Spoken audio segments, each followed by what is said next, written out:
प्रिय भक्तों, अयोध्या में बड़े बड़े वीर, बड़े बड़े धार्मिक हुए हैं। और अयोध्या के किनारे पर जो सरजू नदी है, वो नदी कहाँ से आई, कौन लेकर के आया, ये जानना है।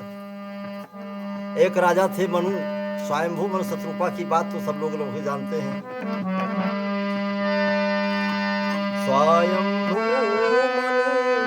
मनु शत्रुपा, जिनसे प्रगति सृष्टि अनुपा। समय पाकर के वही सोई दशरथ कौशल्या रूपा, कौशलपुरी प्रगट नर भूपा। राजा मनु इक्ष्वाकु, राजा मनु से इक्ष्वाक पैदा हुए और भूप अयोध्या जानी, अयोध्या के राजा थे। सरजू नाम नदी को लेकर के यही आए और इनके गुरु का नाम था वशिष्ठ। वशिष्ठ के यजमान हैं। धरती पर सरजू किमि आई, सो प्रसंग में कहम सुनाई।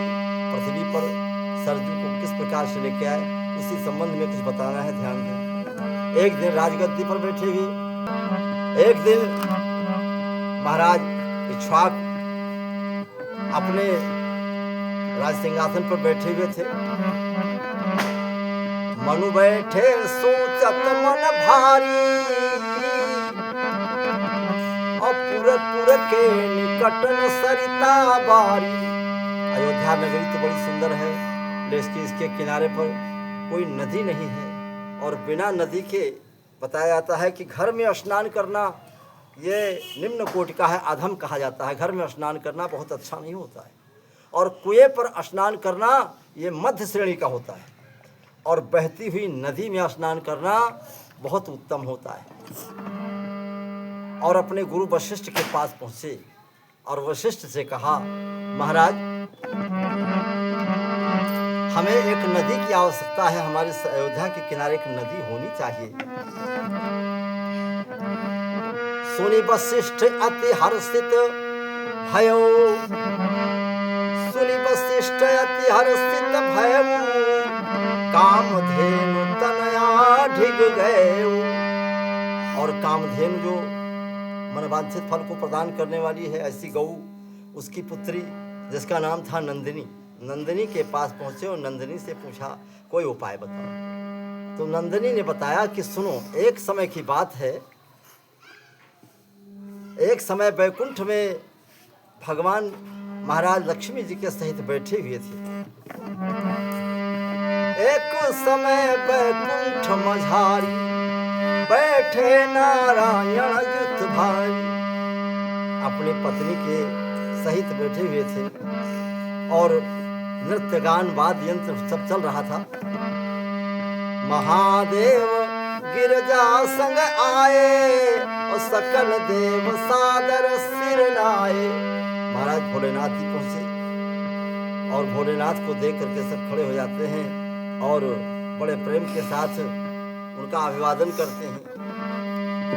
सभा देख शंकर अनुरागे और हरि के आगे न चल लागे।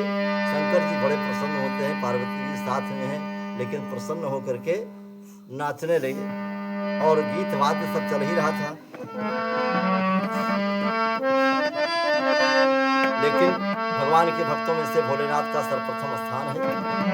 तो भोलेनाथ से निराला कोई और नहीं है, भोलेनाथ से निराला कोई और नहीं है। ऐसा डमरू बजाने वाला कोई और नहीं है, भोलेनाथ से निराला कोई और नहीं है। जिनका डमरू डम डम बाजे, अगम निगम का भेद खोले। जिनका डमरू डम डम बोले, अगम निगम का भेद खोले। ऐसा भक्तों का रखवाला कोई और नहीं है, भोले बाबा से निराला कोई और नहीं है। भोले बाबा से निराला। और नृत्य गीत देखते देखते होता क्या है, अनेक प्रकार के राग नागनी से भरी हुई सभा प्रसन्न होकर के जब भगवान शंकर नाचने लगे तो नाचते नाचते भगवान विष्णु भी प्रसन्न हो जाते हैं। और प्रसन्न होकर के उन्होंने शंकर जी से कहा कि तुम वरदान मांगो, हम प्रसन्न हैं। जब वरदान मांगने को कहा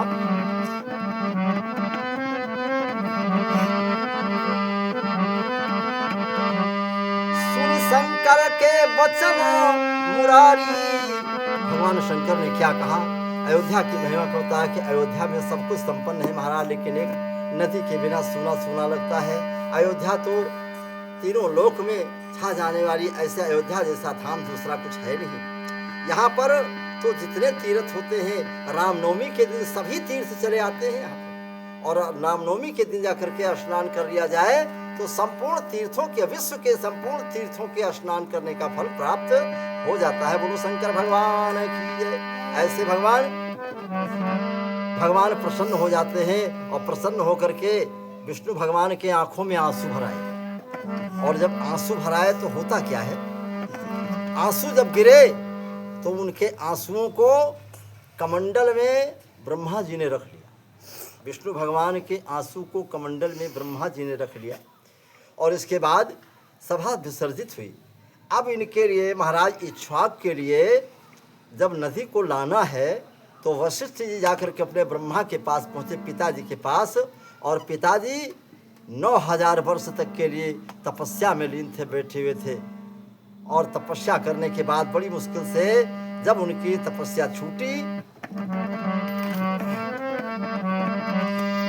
बहुत विघन को टार के सरजू लाए लेख, तारन तरन यम दुख हरन यजमान हूँ के हेतु।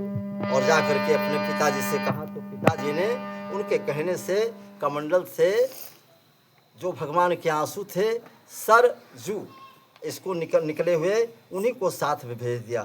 और उनके साथ साथ महाराज इक्ष्वाक जी वहाँ से चले, और चलते चलते सरजू की नगरी महिमा, सरजू से नगरी महिमा संसार गा रहा है, अवधेश की ये महिमा संसार गा रहा है।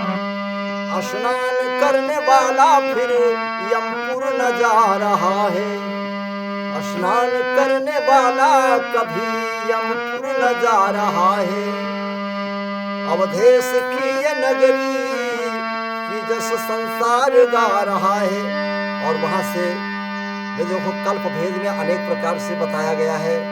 और जाकर के वो सरजू मानसरोवर में पहुंची, और मानसरोवर से फिर किसी प्रकार से यत्न करके लेकर के महाराज इक्ष्वाक जी के लिए वशिष्ठ जी लेकर के आए अयोध्या में। ये वही सरजू नदी है। कहीं कहीं पर शंखासुर की बात आती है, कल्प भेद के हिसाब से अनेक बातें पाई जाती हैं, लेकिन ये भी विश्राम सागर से लिया गया है। प्रेम से बोलो अयोध्या नाथ की, वृंदावन बिहारी लाल की, शंकर जी भोलेनाथ की, इक्ष्वाकु वंश की, शंकर जी भोलेनाथ की।